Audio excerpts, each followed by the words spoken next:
হাওড়া জেলার আইএনটিটিইউসি উদ্যোগে 10ই মার্চে জনবর্জন সভা ব্রিগেড চলোকে সামনে রেখে প্রস্তুতি মিছিল ও সভার আয়োজন করেছিল সম্পাদক অরবিন্দ দাস। এই মিছিলে অংশগ্রহণ করেন ঋতব্রত বন্দ্যোপাধ্যায়, সঙ্গে ছিলেন উত্তর হাওড়ার বিধায়ক গৌতম চৌধুরী মহাশয়। পিলখানা মোড় থেকে শুরু হয়, বাধাঘাটে শেষ হয় মিছিল। তারপর এখানে চলে পথসভা। বক্তব্য রাখতে গিয়ে ঋতব্রত বন্দ্যোপাধ্যায় অসংরক্ষিত শ্রমিকদের একজোট হবার আহ্বান দিলেন এবং তাদেরকে সামনে লোকসভা ভোটের জন্য প্রলোভনও দেখালেন যে রাজ্য সরকার তাদের জন্য কি কি সুবিধার ব্যবস্থা রেখেছে। 60 বছরের ঊর্ধ্বে যখন তাদের বয়স হবে, তারা সরাসরি ব্যাংক থেকে 2,80,000 টাকা পেয়ে যাবেন। তিনি আরও বলেন, হয়তো লোকসভার পর বাংলার একজন মহিলা যাবেন প্রধানমন্ত্রী হতে, তার নাম মমতা বন্দ্যোপাধ্যায়। যারা বিড়ি বাঁধেন, আমাদের রাজ্যের অসংগঠিত মৎস্যজীবীরা, আমাদের শ্রমিকরা, আমাদের রাজ্যের বিড়ি শ্রমিক থেকে শুরু করে তাঁত শ্রমিক, এই যে বিরাট গঠিত ক্ষেত্র, আমাদের রাজ্যে প্রায় 2 কোটি অসংগঠিত শ্রমিক আছেন। 2000 থেকে 2011 এই যে প্রকল্প SSY, তখন ছিল এরকম, প্রতি মাসে একজন শ্রমিক যদি 30 টাকা দিতেন, রাজ্য সরকার আরো 25 টাকা দিত। এই 55 টাকা জমা হতো, আর তারপর তিনি রিটায়ার করলে সুবিধা পাবেন, এই ছিল প্রকল্প। 2011 সালে ক্ষমতায় আসবার পর মমতা বন্দ্যোপাধ্যায় এই প্রকল্পের প্রথম মৌলিক পরিবর্তন করলেন, বললেন 1 পয়সা শ্রমিককে দিতে হবে না, শ্রমিকের গোটা টাকা রাজ্যের সরকার দেবে। এই ছিল প্রথম কথা। তাই SSY এর নাম পাল্টে গেল। SSY এর আগে PM বলে দুটো শব্দ লাগলো, বিনামূল্যে সামাজিক সুরক্ষা যোজনা। এবার আমি বলছি, একটু মন দিয়ে শুনবেন আমার এই কথাটা। 2000 থেকে 2011 এই তখনকার SSY প্রকল্পে অসংগঠিত শ্রমিকের ফান্ড দেওয়ার যে ব্যবস্থা, 12 বছরে এই প্রকল্পে খরচ হয়েছিল 9,26,00,000 টাকা। রাজ্যের শ্রম দপ্তর 9,26,00,000 টাকা খরচা করেছিলেন। 1,20,000 মতো অসংগঠিত শ্রমিক নাম লিখিয়েছিলেন প্রকল্পে। আর 31শে ডিসেম্বর 2023-এর হিসেবটা এবার বলবো। বছর খরচ হয়েছিল 9,26,00,000।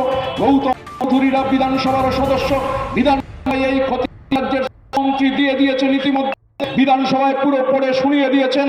2011 মে থেকে 2023-এর 31শে ডিসেম্বর পর্যন্ত এই SSY রাজ্যের 1,64,00,000 অসংগঠিত শ্রমিক নাম লিখিয়েছেন। 11 বছরে খরচ হয়েছিল 9,26,00,000। আর 2011 সালের মে মাস থেকে 2031শে ডিসেম্বর গৌতম চৌধুরীরা যে সরকারের বিধায়ক, যে সরকারকে সমর্থন করেন বিধানসভার ভেতর, মমতা বন্দ্যোপাধ্যায়ের সরকার কত খরচ করেছে? 2,347 কোটি টাকা। 11 বছরে ছিল 9,26,00,000, আর এই সময়কালে খরচ হয়েছে 2,347 কোটি টাকা। আমি কেন এই কথাটা বলছি? অরবিন্দ আমাদের জেলার নতুন সভাপতি, উদ্যমী শ্রমিক সংগঠক। আমি অরবিন্দকে বলেছি, ইতিমধ্যেই কথা হয়েছে, যে উত্তর হাওড়া সহ গোটা হাওড়ায় এই কাজ আমাদের করতে হবে। একজন অসংগঠিত শ্রমজীবী মানুষও যাতে BMSSY প্রকল্পের বাইরে না থাকেন। কি করতে হয়? শুধু গিয়ে নামটা নথিভুক্ত করতে হবে। মিছিলের শুরু ছিল, শেষ ছিল না। আমরা মঞ্চে ওঠার পর, এমনি যখন আমরা মিছিলে হাঁটছিলাম তখন পেছনে দেখছিলাম, এবং আমি মিছিলে যখন এলাম তখন মিছিল ইতিমধ্যেই সাজানো রেডি হয়েছিল। এই দীর্ঘ পথ মিছিলে যে উত্তর হাওড়ার জনপ্রিয় লড়াকু বিধায়ক গৌতম চৌধুরী, যিনি মিছিলের পুরোভাগে ছিলেন, মানুষের সঙ্গে তার যে প্রতিদিনকার যোগাযোগ এই মিছিলের টেটাওয়ার প্রতিফলিত। এবং আমাদের হাওড়ার সদর INTTUC, উত্তর হাওড়ার INTTUC জেলা সভাপতি অরবিন্দ সহ অন্যান্য নেতৃত্বরা আছেন।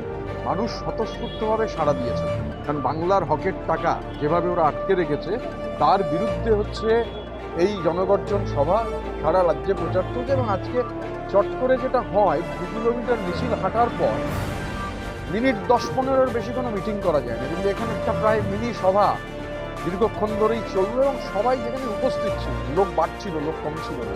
তো আমরা এই স্বতঃস্ফূর্তভাবে যারা যে মানুষ মিছিলে এসছেন সবাইকে ধন্যবাদ, প্রণাম, অভিনন্দন জানাই। এরপরে লক্ষ্য হচ্ছে 10 তারিখের ব্রিগেডের জনগর্জন সভা, বাংলার সব রাস্তা ব্রিগেডের মাটিতে সেটা মিশে যাবে। দেখুন, এই যে আজকে উত্তর হাওড়ার পিলখানা থেকে বাধাঘাট অব্দি যে মিছিল, এটা মিছিল বলা ঠিক নয়, জনজোয়ার। তো উত্তর হাওড়া একটা বিধানসভা কেন্দ্র, তাতেই মানুষের এই স্বতঃস্ফূর্ত আবেগ এটা বুঝিয়ে দিচ্ছে যে 10 তারিখের ব্রিগেডের মাঠ তো ছোট পড়ে যাবে, কলকাতায় তিল ধারণের জায়গা থাকবে। আগামী 10ই মার্চ ব্রিগেড